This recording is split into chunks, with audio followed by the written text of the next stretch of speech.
Jeho opened his eyes to a world that was not his own. The ceiling above him glowed faintly, pulsing with soft alien light. His head throbbed as though it had been stuffed full of cotton, and every breath felt heavy, like the air itself weighed more than he remembered. He blinked several times, trying to clear the haze from his vision, but nothing seemed familiar. This wasn't Earth, it couldn't be. Slowly, he tried to sit up, only for his body to protest violently. Muscles screamed in pain, unused and stiff, after what felt like an eternity of stillness. His arms shook under the effort, and just as he thought he might collapse back onto the surface beneath him, a voice spoke, a voice unlike any he'd ever heard before. Careful, human. You've been in a coma for over 20 years. The words were spoken in broken English, yet they landed on Jeho's ears with perfect clarity. Twisting his neck painfully, he turned toward the source of the sound. Standing beside him was a tall figure, its form insect-like but strangely elegant. Its exoskeleton shimmered with iridescent hues, shifting colors like oil on water. Large, multifaceted eyes studied him intently, while delicate appendages clicked softly against one another. Jeho froze, unsure whether to speak or simply stare. I'm awake, Jeho finally managed, his voice hoarse and barely audible. The alien tilted its head slightly, almost as if nodding. Yes, awake now. But careful, the creature repeated, raising one of its clawed hands in a gesture that seemed both cautious and reassuring. Your body weak, long sleep, need time. Before Jeho could respond, the door slid open with a quiet hiss, revealing another person entering the room. This time, however, it wasn't an alien, it was a woman. Her features were distinctly human, her dark hair tied neatly into a ponytail. She wore a uniform marked with unfamiliar symbols, but her face carried something Jeho recognized immediately. Kindness. Jeho, she said gently, stepping closer. My name is Yunji. Do you remember anything? He frowned at the mention of his name. Yes, that was him, Jeho. But beyond that, memories swirled hazily in his mind, fragmented images of stars and rockets, and the cold emptiness of space. He remembered launching into the unknown, leaving Earth behind as part of a solo exploration mission. Beyond that, there was only darkness. I don't know, he admitted, his voice trembling. I was in space, alone, and then nothing. Yunesh nodded sympathetically, pulling up a chair beside him. You've been unconscious for a very long time, she explained. When we found your ship drifting near the edge of our territory, you were already in stasis. We brought you aboard, hoping to revive you safely. We, Jeho asked, confusion knitting his brow. Who are we? Yunji hesitated for a moment, glancing briefly at the insect-like alien standing nearby. We're part of the Unity Accord, she replied carefully, a coalition of species working together to explore and protect the galaxy. Humans aren't exactly common here anymore, but, well, let's take this one step at a time, okay? Her tone was warm, but Jeho couldn't shake the feeling that she was holding something back, something important. Still, he didn't press. Further, not yet. His mind was too overwhelmed by everything he was seeing and hearing. Instead, he focused on smaller details, asking simpler questions. What year is it? He ventured cautiously. Yunji exchanged another glance with the alien Vela. She called Herbie for answering. It's been over 2 decades since you left Earth, Jeho. A lot has changed. His heart sank at her words. 2 decades. That meant everyone he'd known back home would either be much older or gone. The thought made his chest tighten painfully. For a moment, all he could do was stare blankly ahead, trying to process the enormity of what she'd said. But, Earth, he murmured eventually. Is it safe? Did my mission help? Did anyone find? No, Yunji interrupted softly, cutting him off mid. There was sadness in her voice, genuine and raw. Earth isn't safe, Jeho. Not anymore. Things fell apart after you left. Climate disasters, resource wars. Humanity fractured. Some survived, yes, but most didn't make it through. Jeho felt the weight of those words settle heavily on his shoulders. Everything he'd worked for, everything he'd hoped to achieve through his mission, it was all gone. Lost to time and chaos. He clenched his fists tightly, nails digging into his palms as anger and grief bubbled inside him. And you, he demanded suddenly, turning to look at Yunji. How did you end up here? Why aren't you on Earth? She sighed, leaning back slightly in her chair. I was taken aboard when things started falling apart. Aliens came looking for survivors, offering refuge to those who wanted it. I chose to stay with them, to learn about their ways and see if there was any way to rebuild what we lost. It hasn't been easy, but it's given me hope. Hope, the word echoed hollowly in Jeho's mind. Could he really find hope here? Surrounded by strangers and aliens, light years away from everything he once knew, it seemed impossible. Yet, as he looked at Yunji's determined expression and Vela's watchful gaze, he realized he had no choice but to try. For now, survival was enough. As the hours passed, Jeho began to adjust, at least physically. With Yunji's help, he practiced sitting up without assistance, testing the limits of his weakened muscles. Every movement hurt, but each small victory gave him a sense of control over his situation. Meanwhile, Vela monitored him closely, occasionally offering advice or instructions in her halting English. You must eat, she insisted at one point, presenting him with a tray of food that smelled strange but edible. Strength comes from fuel. Jeho obeyed reluctantly, chewing slowly as he watched the alien move around the room. Despite her unsettling appearance, there was a gentleness to Vela's actions that put him somewhat at ease. Perhaps these creatures weren't so different from humans after all. By the end of the day, exhaustion claimed him once again. As he drifted off to sleep, Jeho couldn't help but wonder what tomorrow would bring. Would he continue to adapt to this bizarre new reality, or would he discover even more secrets lurking beneath the surface? Whatever lay ahead, one thing was certain. Life as he knew it was over. All he could do now was move forward one uncertain step at a time. The days that followed were a blur of new experiences for Jeho. Each morning, he woke up in the same medical bay, greeted by the soft hum of alien machinery and the faint glow of pulsating lights on the walls. Slowly but surely, his body began to recover.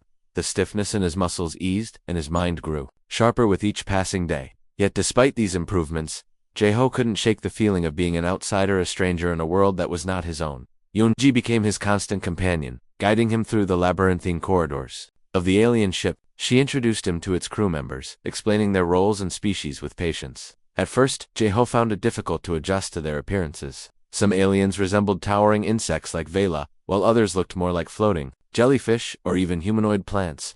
But as time went on, he realized they shared one common trait: curiosity. They all wanted to know about Earth, about humanity, and about him. One of the first beings Yoonji introduced him to was Kale, a gruff engineer whose species had thick, armored skin and 6 legs. Kale spoke in short, clipped sentences, often accompanied by clicking sounds from his mandibles. Though his demeanor seemed intimidating at first, Jeho soon learned that Kale's bark was worse than his bite. Underneath his stern exterior lay a deep respect for hard work and efficiency. "You fixed this place?" Jeho asked during one of their brief encounters, gesturing toward the intricate machinery lining the walls. Kale nodded, his multiple eyes scanning Jeho briefly before returning to his task. "Ship needs care, always breaking," he replied gruffly. Then, after a pause, he added, "Humans break things too." Jeho chuckled nervously, unsure whether the comment was meant as a joke or criticism. Either way, it made him feel slightly out of place once again. Another member of the crew who caught Jeho's attention was Rin, a medic whose species bore a striking resemblance to aquatic mammals. Her smooth, bluish-gray skin shimmered faintly under the light, and her large, expressive eyes exuded warmth. Unlike Kale, Rin spoke softly and moved with deliberate grace, always ensuring those around her felt comfortable. "How do you feel today?" she asked during one of their check-ins, her voice soothing like waves lapping against the shore. "Better," Jeho admitted, though he still felt far from normal. "Still adjusting?" Rin smiled kindly. "Adjustment takes time. Your body has been asleep for many cycles. Be patient with yourself." Her words were reassuring, yet Jeho couldn't help but notice the subtle tension in her expression whenever he asked questions about the Unity Accord or their mission. It was as if there were secrets lurking beneath the surface, secrets no one dared to speak aloud. Despite the kindness shown by most of the crew, Jeho couldn't ignore the underlying wariness directed toward him. He saw it in the way some aliens avoided eye contact or whispered amongst themselves when he entered a room. Even Yoonji, who had become his closest ally aboard the ship, carried an air of unease whenever certain topics arose. One evening, while wandering the corridors alone, Jeho stumbled upon a conversation between Yoonji and Kale. Their voices were low, almost hushed, but the acoustics of the metallic hallway carried their words clearly to his ears. "He is asking too many questions," Kale said, his tone sharp. "We should have left him in stasis." "He deserves answers," Yoonji countered, though her voice wavered slightly. "He's human. He has a right to know." "Not everything," Kale interrupted, his mandibles snapping shut with finality. "Project Rebirth cannot be compromised." Jeho froze, his heart pounding in his chest. Project Rebirth. What was that, and why did it sound so ominous? Before he could step closer to hear more, the two noticed his presence and abruptly ended their discussion. Yoonji turned to face him, her expression unreadable.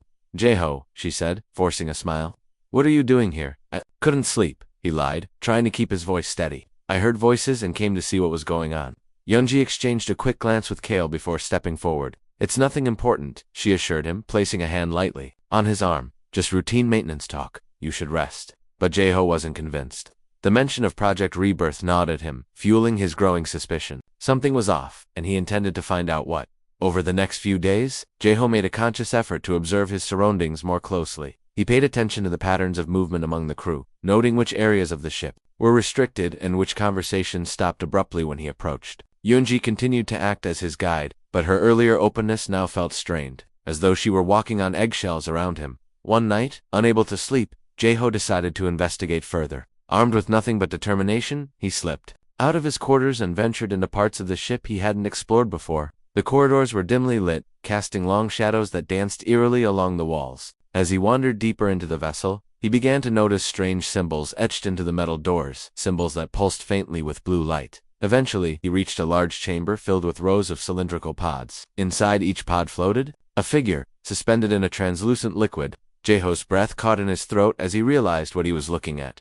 Humans, dozens of them, preserved in stasis. His stomach churned as he stepped closer, examining the faces frozen in time. Some looked peaceful, as though they were merely sleeping, while others bore expressions of fear or pain. A wave of dread washed over him as he pieced together the implications. Why were these people here? Were they volunteers? Or had they been taken against their will?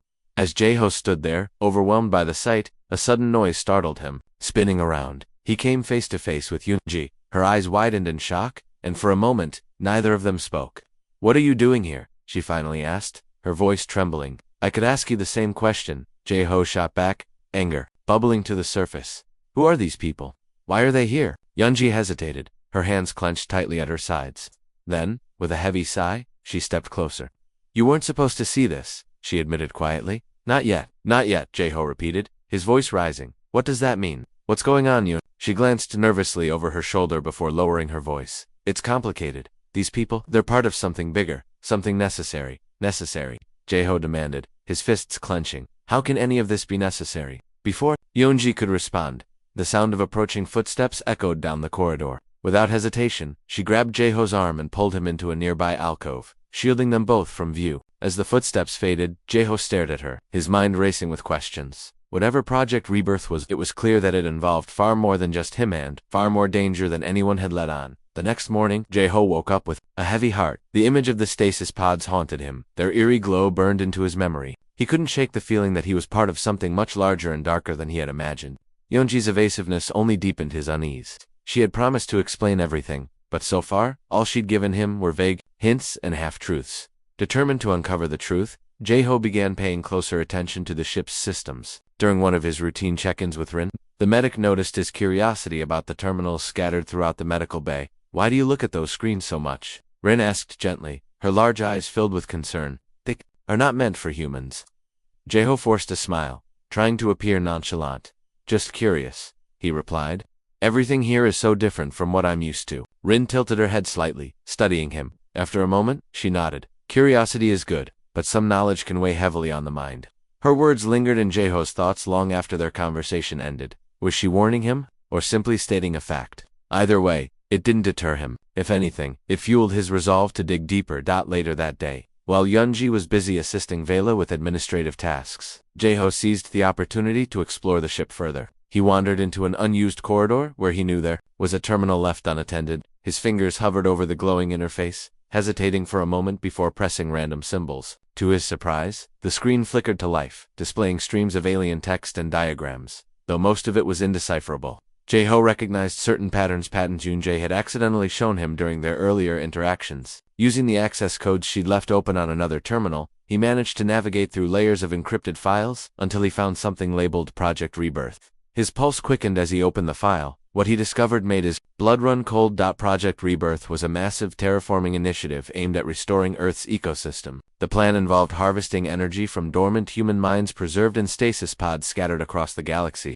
According to the documents, the Unity Accord believed this method was the most efficient way to power the technology required for such a monumental task. However, there was a chilling detail buried within the fine print. Many of these humans had been taken without consent during Earth's darkest days. Jeho sat back, his mind reeling. He thought of the faces he'd seen in the pods, the fear etched onto some of them, the peaceful expressions of others who might never wake up again. Humanity wasn't just being preserved, it was being exploited, sacrificed, before he could process the full weight of the revelation. Footsteps echoed down the corridor. Panicking, Jeho quickly closed the terminal and slipped away, retreating to his quarters. But the damage was done.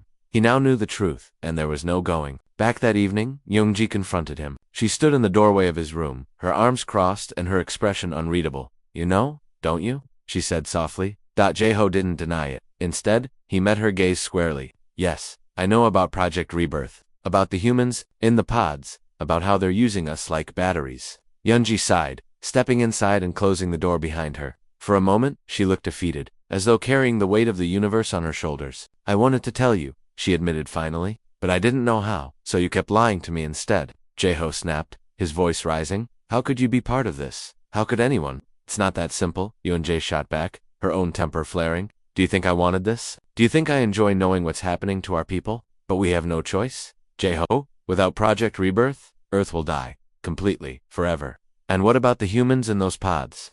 Jeho demanded, his fists clenched. Did they get a choice? Did anyone ask them if they wanted to sacrifice themselves for your cause? Yunji faltered, her anger giving way to guilt. No, she whispered. Most of them didn't. They were taken during the chaos when Earth fell apart. We thought we were saving them. Giving them a purpose. A purpose. Jeho repeated bitterly. You mean turning them into tools? Power sources. Is that why I'm here too? Am I just another battery waiting to be plugged in? No, Yunji exclaimed, stepping forward urgently. You're different. You woke up. That wasn't supposed to happen. None of us expected it. Then what happens now? Jeho asked, his voice quieter but no less intense. Are you going to put me back in stasis? Keep me locked away until I'm useful again? Yunji shook her head vehemently. I won't let that happen. I promise. But you need to understand this isn't just about you or me. It's about survival. For everyone. Humans, aliens, every species out there. Earth's destruction would destabilize the entire galaxy. Jeho stared at her, torn between fury and sorrow. As much as he hated to admit it, he could see the logic in her argument. If Earth truly was beyond saving, then desperate measures might seem justified. But at what cost? How many lives were worth sacrificing for the greater good? Before they could continue their discussion, Vela appeared at the door, her insect-like form casting long shadows in the dim light. We need to talk, she said, her tone unusually grave. Both of you. Reluctantly, Jeho followed Yunji and Vela to a private meeting room. There, Vela revealed the full scope of the situation. The Unity Accord hadn't anticipated any of the humans waking up prematurely, was supposed to be a one-way sacrifice. Now that Jeho was awake, they faced a dilemma. Return him to stasis and risk exposing the project. Or find another solution. We cannot afford failure, Vela stated firmly. Earth's restoration is critical, not just for humanity, but for all life. Jeho listened silently, his mind racing. He understood the stakes, but he couldn't accept the methods. There had to be another way, a better way. What if we negotiate? He suggested suddenly, surprising even himself. What if we reach out to the surviving human colonies, explain what's happening and ask for volunteers instead of taking people against their will? Vela clicked her mandibles thoughtfully, considering his proposal. It would slow progress, she admitted, but perhaps it is worth exploring. Young Ji nodded in agreement, relief washing over her face. It's a start, she said, a chance to make things right. For the first time since waking up aboard the alien ship, Jeho felt a glimmer of hope. The road ahead would be difficult, fraught with challenges and resistance, but if they could change the course of Project Rebirth even slightly, it might be enough to save both humanity and the planet they called home. As the meeting concluded, Jeho stepped out into the corridor, his resolve stronger than ever. He didn't know what the future held, but one thing was clear. He wouldn't stand by and let others dictate the fate of his species. Together with Yunji and the few allies they could gather, he vowed to fight for a better path forward, one that honored the lives of those sacrificed and gave humanity a real chance to rebuild. The days following, Jeho's confrontation with Vela and Yunji were filled with tension. While the Unity Accord had agreed to consider his proposal of negotiating with surviving human colonies, it was clear that not everyone aboard the ship supported the idea. Whispers followed Jeho wherever he went, and some aliens avoided him entirely, their distrust palpable. Even Kale, the gruff engineer, seemed more hostile than usual, muttering under his breath whenever Jeho entered the room. Despite the growing unease, Jeho pressed on. He knew this was humanity's only chance to regain control over its destiny. Working alongside Yunji, he began drafting a message to broadcast to any remaining human settlements. The words came slowly, each sentence weighed carefully to strike the right balance between urgency and hope. "We are alive," he wrote at one point, pausing to glance at Yunji for approval, "but we need your help to ensure Earth's survival." Yunji nodded, though her expression remained troubled.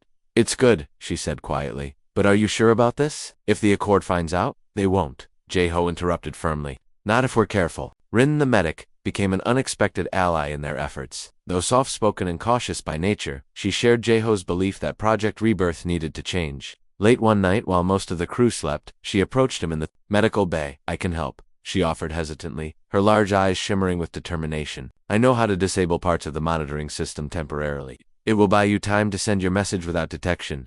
Jeho stared at her, surprised but grateful. "Why are you helping us?" he asked softly. "Because what is happening here is wrong," Rin replied simply. "No species should suffer like this, not even humans." With Rin's assistance, Jeho and Yunji prepared to transmit their plea into the void of space. They chose a secure terminal hidden deep within the ship, far from prying eyes. As they worked together, Jae-ho couldn't help but notice how much Yoongi had changed since their first meeting. Gone was the guarded woman who had tried to shield him from the truth. In her place stood someone willing to risk everything for justice and, perhaps, redemption. Just as they were about to activate the signal, disaster struck. Kale stormed into the chamber, his armored body blocking the doorway. Behind him stood several other members of the crew, their expressions grim. "You thought we wouldn't find out?" Kale growled, his mandibles snapping angrily. "Traitors." Before Jae-ho could react, alarms blared throughout the ship, piercing the air with their shrill cries. Red lights flashed overhead, casting eerie shadows across the walls. Yanji stepped forward, raising her hands in a gesture of peace. "Please, listen," she pleaded. "This isn't treason. It's a chance to fix what's broken to save both humans and the Accord." Kale snorted derisively. "Fix humans always destroy, always take. We cannot trust you." The standoff escalated quickly, forcing Jae-ho, Yoongi, and Rin to retreat deeper into the ship. Armed guards loyal to the Unity Accord pursued them relentlessly, cornering them in a narrow corridor. Just when it seemed they had no way out, a loud crash echoed behind them. Turning around, they saw Min-seok standing there, wielding a makeshift weapon fashioned from scrap metal. "Need a hand?" he asked with a cocky grin. His fiery demeanor unchanged despite having just awakened from stasis. Min-seok had been among the humans whose pods malfunctioned during Jae-ho's earlier investigation. Unlike Jae-ho, however, Min-seok hadn't spent years preparing for diplomacy or compromise.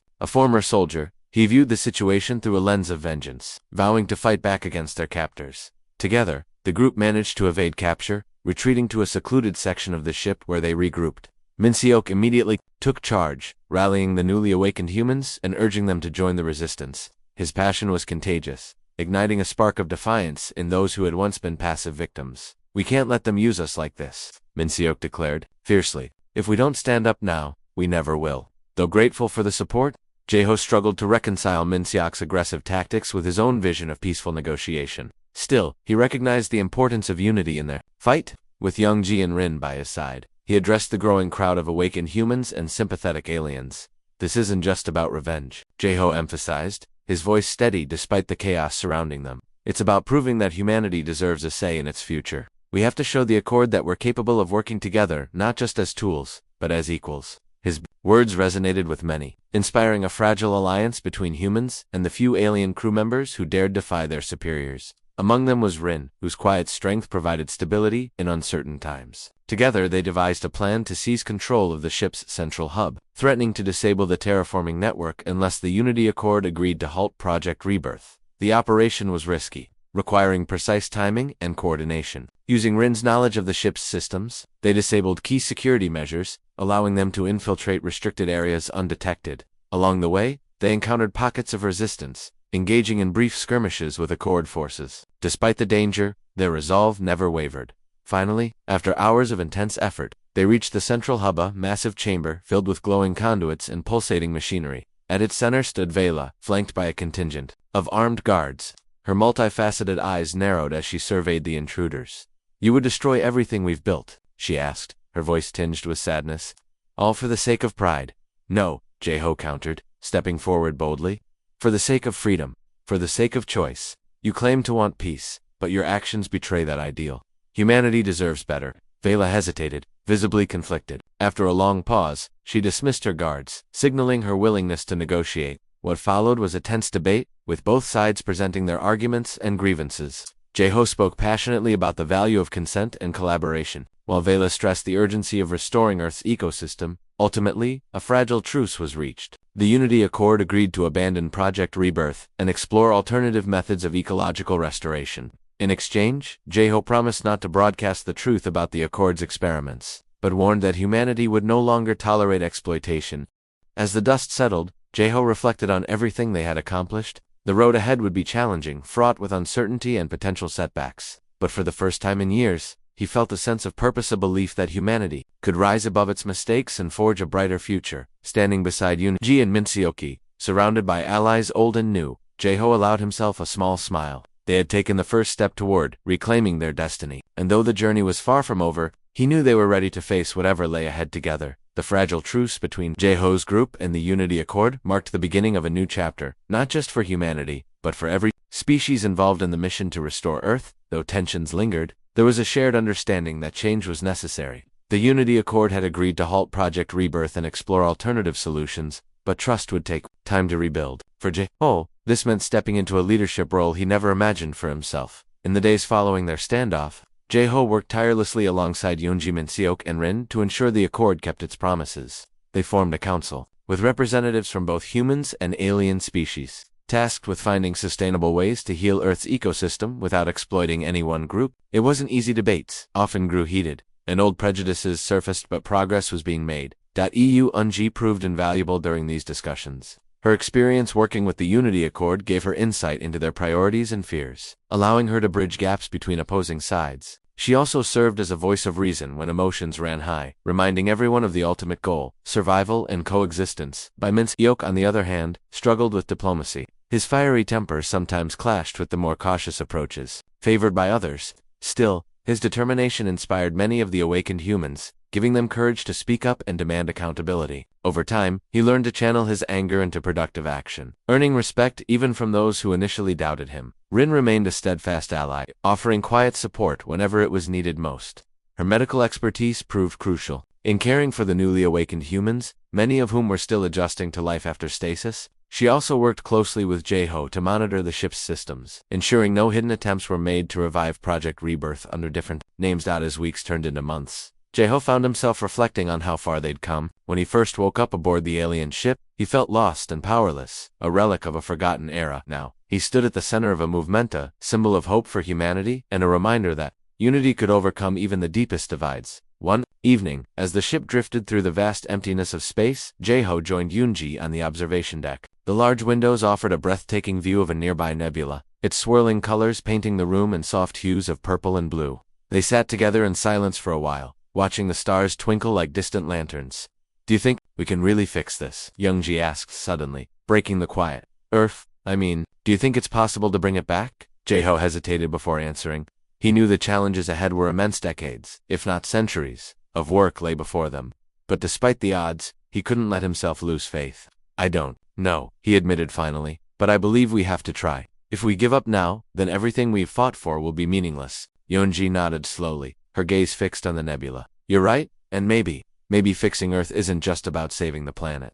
Maybe it's about proving that we can do better, that all of us, humans and aliens alike, are capable of learning from our mistakes." Her words stayed with Jae-ho long after they left the observation deck. They reminded him that their struggle wasn't just about survival, it was about creating something better than what came before. A future where cooperation replaced exploitation, where differences were celebrated rather than feared. The next day, Jae-ho called a meeting of the council to discuss their next steps. With Project Rebirth officially abandoned, they needed to focus on practical solutions. One idea gaining traction was the use of bioengineered organisms designed to repair damaged ecosystems. These organisms, developed by alien scientists, showed promise in preliminary tests, but required careful oversight to prevent unintended consequences. "We need volunteers," Jae-ho announced during the meeting. "People willing to return to Earth and oversee the deployment of these organisms. It won't be easy, and it might take years or even decades to see results. But if we're serious about restoring our home, this is where we start."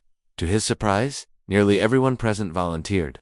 Humans and aliens alike raised their hands, eager to contribute to the effort. Among them was Min-seok, who stepped forward with unwavering resolve. "I'll go," he said firmly. "If anyone tries to mess with us again, they'll have to deal with me."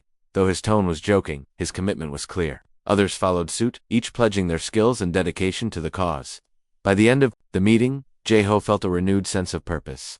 Together, they were building something extraordinary, a coalition, united not by fear or desperation, but by hope. As preparations began for the journey back to Earth, Jae-ho took a moment to visit the chamber housing the remaining stasis pods. Many of the humans inside had yet to awaken, their fates uncertain. Standing among them, Jae-ho felt a pang of sadness but also determination. "You won't be forgotten," he whispered softly, placing a hand on one of the pods. "Whatever happens, we'll make sure your sacrifice wasn't in vain." When the day finally came to leave the ship, Jae-ho stood at the helm of the transport vessel, surrounded by his team. Behind him stretched the vast expanse of space, dotted with countless stars. Ahead lay Earth, a planet scarred but not beyond saving. As the engines roared to life, propelling them toward their destination, Jae-ho allowed himself a small smile. For the first time in years, he felt truly alive. The road ahead would be difficult, filled with challenges and sacrifices, but as long as they stood together as humans, aliens, and allies, they could face anything. And so, with hearts full of hope and minds set on renewal, they set course for Earth, ready to write a new chapter in the story of humanity. Whatever lay ahead, they would face it together one step at a time.